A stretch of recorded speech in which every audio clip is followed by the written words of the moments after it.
दोस्तों, एक बात तो सत्य है।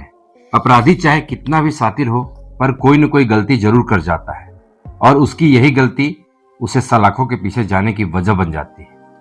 वैसा ही आज की इस कहानी में होता है। वाकई में दोस्तों, जो आज की ये कहानी है आपको भी सोचने और समझने को मजबूर कर देगी। जय हिंद, नमस्कार दोस्तों, आप देख रहे हैं क्राइम सफरनामा।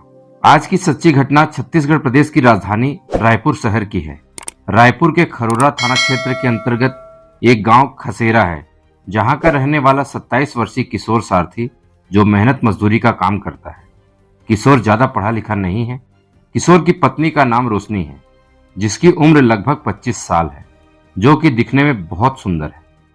किशोर पढ़ा लिखा नहीं था, उसकी पत्नी पढ़ी लिखी थी। इसलिए किशोर सोचता है कि भले ही मैं मेहनत मजदूरी का काम करता हूं, लेकिन मैं अपनी पत्नी को पढ़ा लिखा कर सरकारी नौकरी दिलवाऊंगा, ताकि जब हमारे बच्चे हों तो उनको एक अच्छा जीवन दे सकूं। इसलिए किशोर अपनी पत्नी को सरकारी नौकरी के लिए कंपटीशन एग्जाम की तैयारी करवाना शुरू कर देता है। बात है 27 फरवरी 2026 की।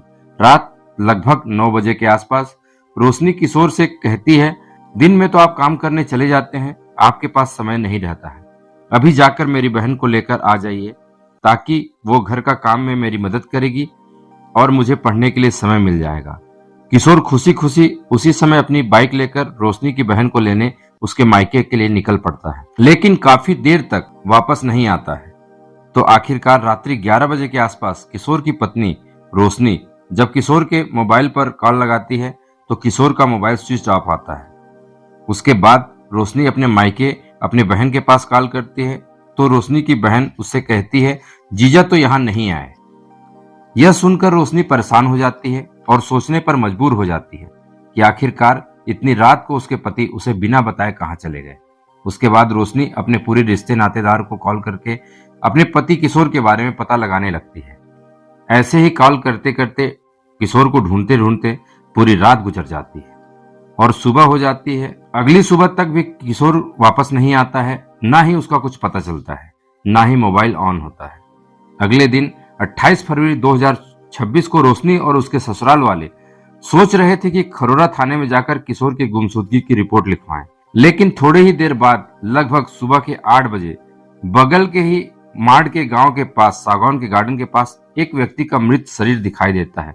वहां से गुजरने वाले लोग जैसे ही उस मृत शरीर को देखते हैं, वो उस व्यक्ति की पहचान करने की कोशिश करते हैं और वो कोई और नहीं बल्कि वही 27 वर्षीय किशोर था। जैसे ही इसकी सूचना वहां से गुजरने वाले लोग किशोर के घर वालों को देते हैं, किशोर के घर वाले भागते भागते उस स्थान तक पहुंचते हैं और जैसे ही वो किशोर को देखते हैं, किशोर की पत्नी रोशनी जोर जोर से चिल्लाकर रोने लगती है। उसके बाद किशोर के घर वाले तुरंत पुलिस को सूचना देते हैं और पुलिस भी त्वरित कार्रवाई करते हुए तुरंत वहां पर पहुंचती है। लाश को देखने पर यह पता नहीं चल रहा था कि यह एक हत्या है कि एक्सीडेंट, क्योंकि वहां पास में किशोर की बाइक पड़ी हुई थी, जिसे देखकर लग रहा था जैसे उसे किसी गाड़ी ने जोर की टक्कर मारी है। लेकिन सवाल उठता है, अगर ये एक्सीडेंट का मामला है तो किशोर का मोबाइल कहां है और वो स्विच ऑफ क्यों है? वहीं किशोर का बड़ा भाई भागवत सारथी भी इस बात को मानने के लिए तैयार नहीं था। पुलिस किशोर के बड़े भाई भागवत सारथी से कहती है, यदि तुम इस बात को मानने को तैयार नहीं हो तो क्या तुम्हें किसी पर शक है? तब भागवत सारथी कहता है, साहब, मुझे किसी पर शक तो नहीं है, लेकिन यकीन है यदि आप हत्या का केस दर्ज करके इस मामले की जांच करेंगे तो निश्चित रूप से इसका सच सामने आ जाएगा। पुलिस भागवत सारथी की बात मानती है। फिर उसके ही तहरीर पर पुलिस अज्ञात अपराधियों के खिलाफ हत्या का मामला दर्ज करती है, जांच शुरू करती है। इस केस की जांच करते हुए पुलिस सबसे पहले किशोर सारथी के मोबाइल की सीडीआर निकालती है। लेकिन पुलिस जब किशोर के नंबर की जांच करती है तो पुलिस को कोई और ऐसी डिटेल्स या नंबर नहीं मिलता जिस पर पुलिस को शक जाए। हालांकि पुलिस फिर से घटना स्थल पर जाती है, वहां पर जांच पड़ताल करती है, तो वहां पुलिस को कोई सबूत नहीं मिलता। लेकिन जब पुलिस दोबारा वहां पर जाती है, अच्छे से जांच पड़ताल करती है, तो पुलिस को वहां पर घसीटने का निशान दिखाई देता है। मानो ऐसा लग रहा था जैसे किशोर की लाश को वहां पर घसीट कर लाया गया हो। पुलिस को भी थोड़ा शक होता है। इसके बाद पुलिस किशोर की पत्नी रोशनी के मोबाइल की नंबर की सीडीआर निकालती है। जब पुलिस रोशनी के मोबाइल की सीडीआर निकालती है तो पुलिस को पता चलता है कि रोशनी के मोबाइल में एक ऐसा नंबर है जिससे रोशनी पिछले 1 साल से लगातार बात कर रही थी। और चौंकाने वाली बात यह थी कि जिस रात 27 फरवरी 2026 को किशोर लापता हुआ था उसी रात किशोर के घर से बाहर निकलते ही रोशनी ने उसी नंबर पर बात की थी, और यही नहीं, रोशनी उस रात के बाद से भी लगातार उस नंबर पर बातें कर रही थी। अब पुलिस का शक रोशनी पर गहरा जाता है। पुलिस उस नंबर का पता लगाती है तो मालूम चलता है कि वो नंबर लीलेश उर्फ मुरू के नाम पर रजिस्टर्ड है, जिसकी उम्र लगभग 25 साल है। लीलेश रोशनी के मायके का रहने वाला है। पुलिस को जब रोशनी के बारे में ये सारी डिटेल्स मिल जाती है तो पुलिस रोशनी को ही गिरफ्तार कर लेती है और रोशनी को थाने में लाकर पूछताछ करती है। जैसे ही पुलिस रोशनी से पूछताछ करती है, रोशनी पुलिस वालों पर ही गुस्सा हो जाती है और वह पुलिस से कहती है, आप लोग कैसी बातें कर रहे हैं? मैं आखिर अपने पति की हत्या क्यों करूंगी? आप लोग झूठी तरीके से मुझे ही फंसाने का प्रयास कर रहे हैं।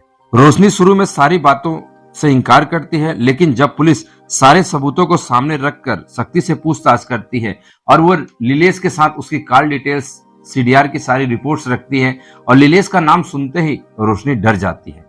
उसके बाद पुलिस रोशनी के एक्सप्रेशन को देखने के बाद उसका शक और गहरा जाता है। पुलिस रोशनी से कहती है, यदि तुम सीधे तरीके से सारी बातें नहीं बताओगी तो हमारे पास सच्चाई निकलवाने के और भी तरीके हैं। पुलिस के इतना कहने के बाद रोशनी डर जाती है, वह टूट जाती है और सारी सच्चाई कबूल कर लेती है। रोशनी पुलिस से कहती है कि यह कोई एक्सीडेंट नहीं है, बल्कि मेरे पति किशोर की हत्या की गई है। जब रोशनी अपने ही पति की हत्या की पूरी कहानी बताती है तो पुलिस भी कुछ देर तक रोशनी को देखती रह जाती है। दरअसल इस बात की शुरुआत तब होती है जब रोशनी शादी करके किशोर सारथी के घर आई थी। वह खुशी खुशी उसके साथ जीवन यापन कर रही थी। जब रोशनी शादी करके किशोर के घर आती है तो रोशनी को यह पता चलता है कि उसका पति ज्यादा पढ़ा लिखा नहीं है। वह मेहनत मजदूरी करके जीवन यापन करता है। जीवन में कभी भी वह इतना पैसा नहीं कमा पाएगा जिससे उसके सारे सपने पूरे हो जाएंगे। तब आखिरकार रोशनी खुद पढ़ लिख कर नौकरी करने का फैसला करती है और अपने पति से कहती है, मैं पढ़ लिख कर सरकारी नौकरी करना चाहती हूँ। इधर किशोर जो अपनी पत्नी से बेइंतहा मोहब्बत करता था, वो किशोर की हर बात मान लेता है और उसे पढ़ाने का भी फैसला कर लेता है। उसका पढ़ाई का खर्चा भी उठाने लगता है। किशोर को भी लगने लगा था कि यदि उसकी पत्नी पढ़ लिख कर सरकारी नौकरी करने लगेगी तो उसकी आने वाली पीढ़ियां भी सुधर जाएंगी। लेकिन बात तो तब बिगड़ जाती है जब घटना के ठीक 1 साल पहले रोशनी अपने मायके जाती है। वहां पर उसके ही मायके का रहने वाला पड़ोस के एक लड़के से उसकी दोस्ती हो जाती है। उसका नाम है लीलेश। लीलेश के साथ पहले दोस्ती होती है, फिर फोन पर बातचीत शुरू हो जाती है। बातचीत का सिलसिला धीरे धीरे आगे बढ़ता है। फिर दोनों मिलने का भी फैसला करते हैं। दोनों मिलने के अलग अलग बहाने तलाशते हैं और आखिरकार एक दिन वह दिन आ ही जाता है जब दोनों मिलते हैं। जब लीलेश और रोशनी की मुलाकात होती है, मिलने के बाद संबंधों की सारी मर्यादाएं टूट जाती है और वो दोनों अब किसी न किसी बहाने से आपस में मिलने का बहाना ढूंढने लगते हैं। और एक बार जब सारी मर्यादाएं लांघी जाती हैं तो लीलेश के साथ साथ रोशनी भी उससे मिलने के लिए परेशान रहने लगती है और मिलने का बहाना ढूंढने लगती है। हालांकि शुरू में किशोर को इन सब बातों का पता नहीं चलता है, लेकिन जैसे जैसे समय बीतता है और किशोर को रोशनी के व्यवहार में परिवर्तन दिखाई देता है तो किशोर को रोशनी पर शक हो जाता है। लेकिन वो इस बात की चर्चा रोशनी से सीधे तौर पर नहीं करता है, बल्कि वो खुद ही सच्चाई का पता लगाने के लिए रोशनी पर नजर रखता है। नतीजा यह होता है कि किशोर को एक दिन सारी बातों का पता चल जाता है कि उसकी पत्नी का उसी के मायके में रहने वाले लीलेश नाम के लड़के के साथ प्रेम संबंध चल रहा है। किशोर को जब सारी सच्चाई मालूम चल जाती है तो किशोर रोशनी को समझाने की कोशिश करता है तो रोशनी किशोर से लड़ पड़ती है और उस दिन के बाद किशोर और रोशनी के बीच आए दिन किसी न किसी बात को लेकर झगड़े होने लगते हैं। किशोर को पूरा यकीन था कि वो अपनी पत्नी रोशनी को समझाकर किसी न किसी तरह से सही रास्ते पर ले आएगा, लेकिन अब बहुत देर हो चुकी थी। रोशनी और उसका प्रेमी लीलेश अब एक साथ जीने मरने की कस्में खा चुके थे और दोनों साथ में जीवन व्यतीत करने के सपने देखने लगे थे। जब किशोर अपनी पत्नी पर ज्यादा दबाव बनाने लगता है तो रोशनी भी आखिरकार मजबूर होकर अपने पति किशोर को दुनिया से हटाने का फैसला कर लेती है। इस बारे में वो अपने प्रेमी लीलेश से बात करती है तो लीलेश भी रोशनी के प्यार में इतना अंधा हो चुका था कि वो रोशनी की बात मान लेता है। लीलेश किशोर सारथी को इस दुनिया से हटाने का प्लान बनाता है और इस प्लानिंग में अपने 2 दोस्तों को भी शामिल करता है, जिसमें से एक का नाम अजय राज व दूसरे का नाम देवेंद्र कुमार है। जब ये दोनों ही लीलेश का साथ देने को तैयार हो जाते हैं तो लीलेश रोशनी से बात करता है तो रोशनी लीलेश से कहती है कि काम को कैसे और कब अंजाम देना है वो पूरा समय और तरीका मैं बताऊंगी, क्योंकि काम को ऐसा अंजाम देना है कि पूरी घटना हत्या नहीं बल्कि एक दुर्घटना लगे। जिसकी वजह से किसी को भी शक नहीं जाएगा और हम दोनों बाद में शादी कर लेंगे। लेकिन बार बार प्लानिंग करने के बाद भी जब कोई रास्ता नहीं मिलता है तो आखिरकार 27 फरवरी 2026 की रात रोशनी अपने पति से प्यार से बात करती है और कहती है कि मेरे मायके जाकर मेरी बहन को ले आइए। मेरी बहन यहाँ आकर काम में मेरी मदद करेगी तो मुझे पढ़ने के लिए ज्यादा समय मिलेगा और मैं अपनी तैयारी अच्छे से कर पाऊंगी। रोशनी की इन सब बातों को सुनने के बाद किशोर तुरंत ही खुशी खुशी अपनी बाइक उठाता है, रोशनी की बहन को लेने अपने ससुराल चला जाता है। उधर जैसे ही किशोर अपनी बाइक उठाकर अपने ससुराल के लिए निकलता है, रोशनी तुरंत नीलेश को फोन करती है।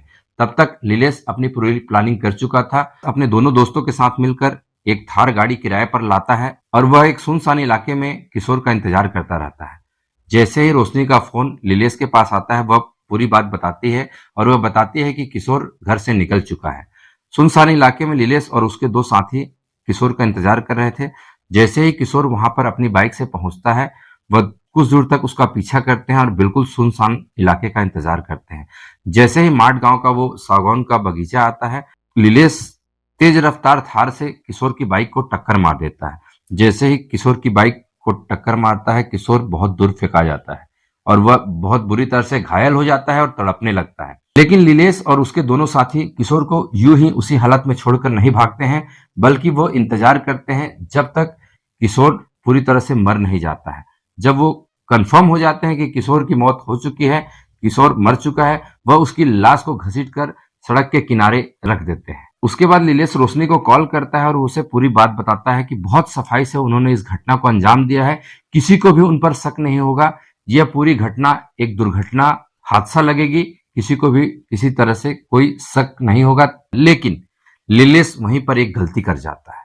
वह किशोर के फोन को स्विच ऑफ करके अपने साथ लेकर चला जाता है और यही एक बात इस पूरी घटना को उजागर करने का एक क्लू साबित होती है, क्योंकि किशोर का बड़ा भाई इस बात को बिल्कुल भी मानने को तैयार नहीं था कि आखिर ये एक दुर्घटना है तो कोई व्यक्ति उसके मोबाइल को स्विच ऑफ करके अपने साथ लेकर क्यों जाएगा। और इसी बात से पूरी घटना का खुलासा हो जाता है।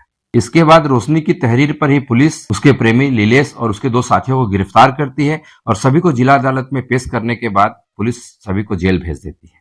दोस्तों, इस घटना को आपको बताने का उद्देश्य किसी को परेशान करना या तकलीफ पहुंचाना नहीं है, बल्कि आपको बताना है आप जहां भी रहें सुरक्षित रहें और अपने परिवार का ख्याल जरूर रखें। इस घटना के बारे में आप क्या सोचते हैं, कमेंट के माध्यम से अपनी राय जरूर दें। दोस्तों, कल फिर मिलते हैं एक और नई सच्ची घटना के साथ। तब तक के लिए जय हिंद, जय भारत।